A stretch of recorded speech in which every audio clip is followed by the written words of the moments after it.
Hey, good morning. It's Friday. Hey, I want to shout out to the guy I met yesterday who was fishing over at the, what's that bridge across the power plant in PD? It's like a dead end. You walk out to the port, you look at the water. It's really nice. Oh, yeah. Yeah, so anyway, I took the dog out there, and I ran into this guy who caught him a nice taraquito, and we're both, and it's a skinny path, so if someone's coming, you have to, like, move to the side. Anyway, this guy was like, dude, I listen to you guys every morning, bro. Keep it up. So thank you. Hey, thank you. Right on. 7:09. It's Friday, November 12th, 2021. Attorney General Levin Camacho coming up at 8:30. Plus, guess who's back? Magic is back. Disappeared for a while, but you know about Magic. Alakazam. Wallakabam, alakazam. And of course, we love anything having to do with rice on this show, but we got Hank Rice coming up. Yes, absolutely. 7:10. Let's head over to right here where the head of our expanded regional coverage is getting so much positive feedback on a lot of the work that you're doing. Tomas Manglotnia. Good morning, Tomas. Good morning. And now we're going to go on over to Saipan, where Saipan Mayor David Apatang is standing by live. Good morning, Mayor. How are you doing? Good morning. How are you? Great. Thanks for joining us. Wanted to catch up on a lot of things. I think this is your first time joining us on the link, so thanks for coming. And wanted to ask you lots of news outside of the mayor's office, but first let's start with the COVID-19 response. How are things on Saipan? Which one? COVID-19 response. The COVID-19? Well, we're still trying to take care of our people here in the Commonwealth and especially in Saipan. We've had some issues several days with some positive individuals, but the COVID-19 are working very hard on contact tracing on those individuals. So we're pretty much in good hands so far. That's good to hear. I know that some of the offices there have been impacted, and we'll have more tonight on the newscast. But some of the things you're working on, the island beautification project, what are some of the details and updates with that? Well, what we do on a daily basis is continue to beautify our island here in Saipan. We have a lot of flowers around the island. If you travel to Saipan and travel around the island, you'll see all those flowers all over the place. We try to maintain the village beautification, the village pride here. We're working with some community organizations to continue the beautification of the island of Saipan. This is a very challenging job for me and my staff here. This is the biggest island on Saipan, and we don't have that many employees in the mayor's office, but we try what we can. It's challenging trying to clean up the villages and around the island and everybody else's request for assistance. So we try what we can do. And I know a growing issue continues to be the stray dog population there. We did see you come out about a local bill that's being proposed for several things. So what's the latest on some of the managing the dog populations? Well, that's one of my pet project, the stray animal program, dog control. We have about 6 people taking care of that on a daily basis. We're doing public education, and we're picking up stray animals every day. And,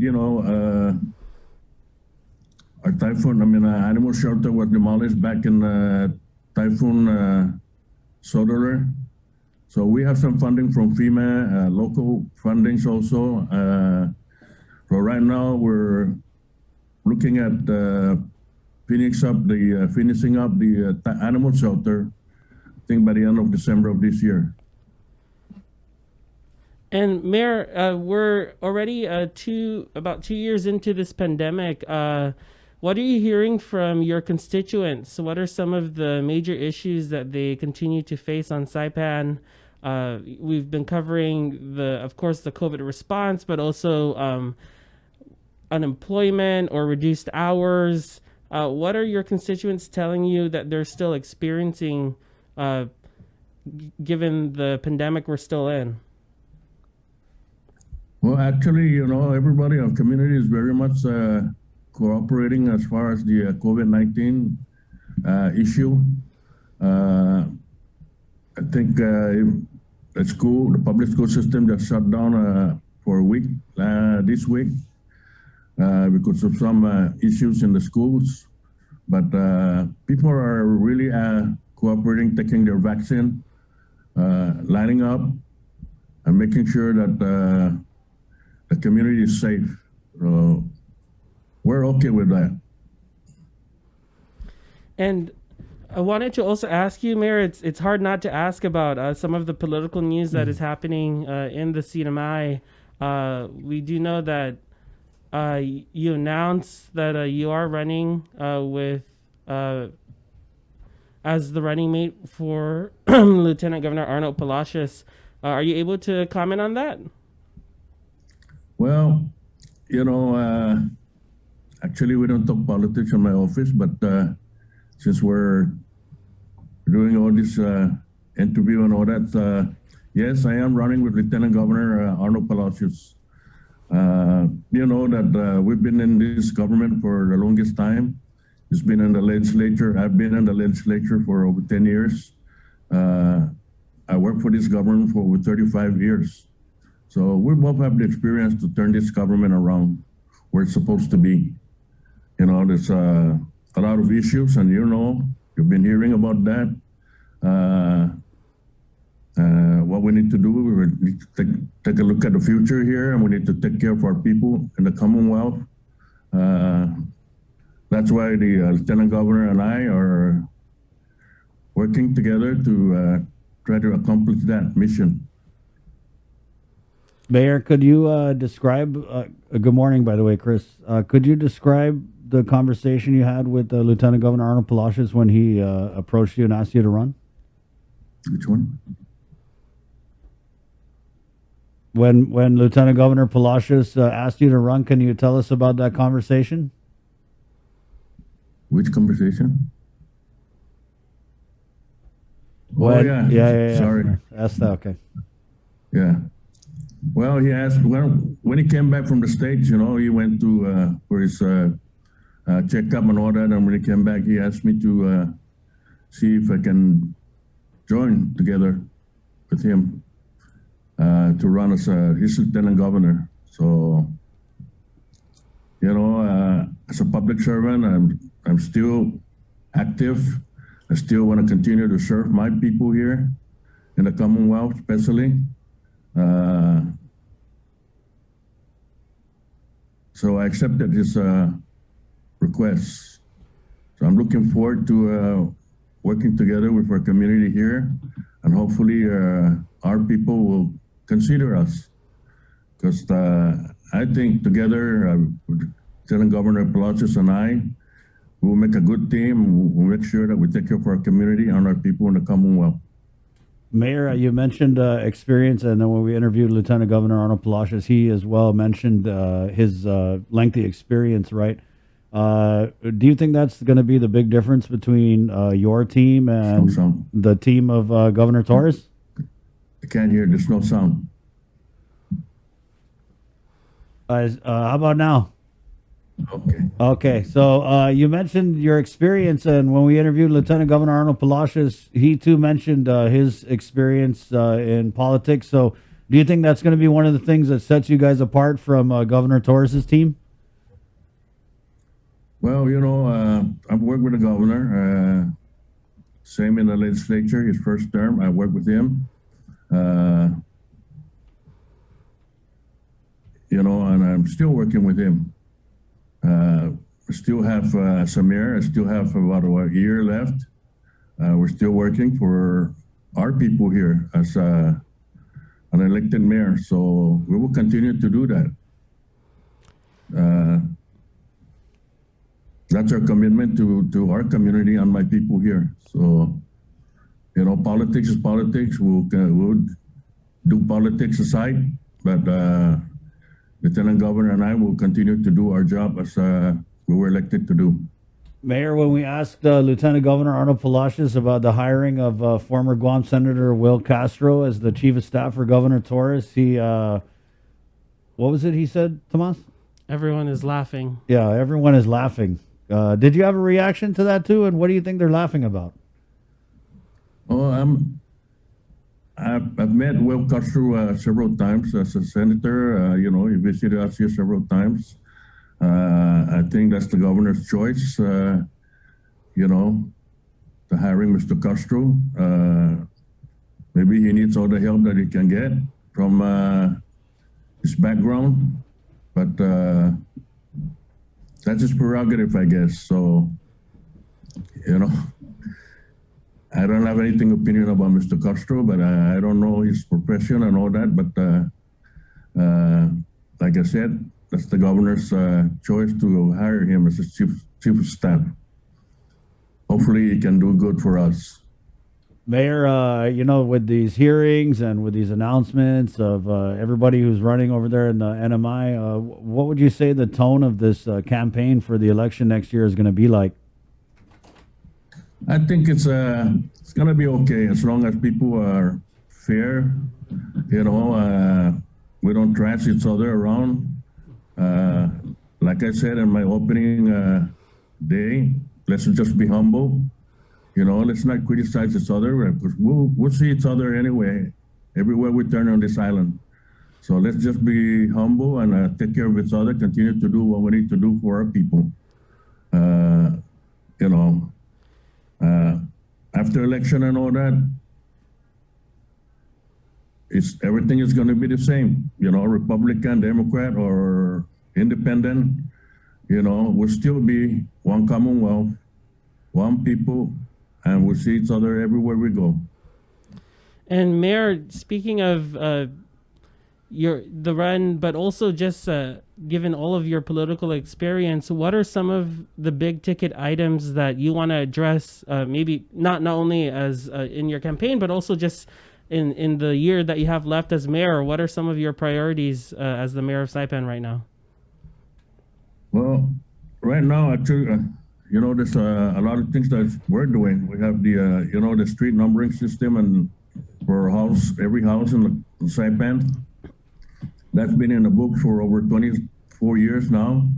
So we're actually actively engaging in that now. We're halfway. I think we have numbered over 2,000.